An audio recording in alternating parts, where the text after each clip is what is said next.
Maimouna et son mari, de retour du travail, furent confrontés à une scène choquante. Quelqu'un avait pénétré par effraction dans leur maison, mais ce qui les stupéfia encore plus, c'était que seuls les vêtements de Maimouna avaient disparu. Immédiatement, Maimouna fit le lien. Seule Justine pouvait être capable d'un tel acte. Son mari, furieux face à cette situation, décida d'agir. Accompagné par la police, il partit à la recherche de Justine.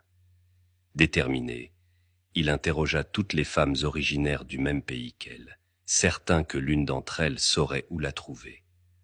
Enfin, aux alentours de 2 heures du matin, il retrouva Justine sur le point de monter dans un bus pour quitter le pays.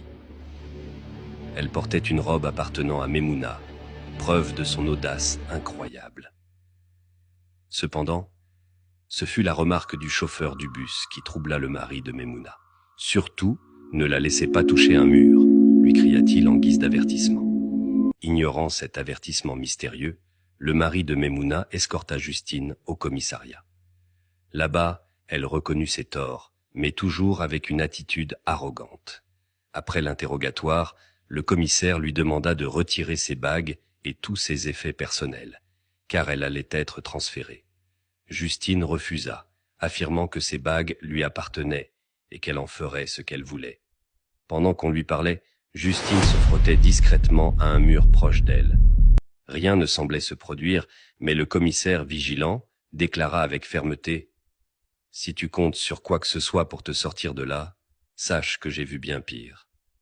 Alors, n'essaie même pas. » Le commissaire était le petit-fils d'un féticheur. Ces mots touchent enfin Justine, qui comprit que tout était perdu.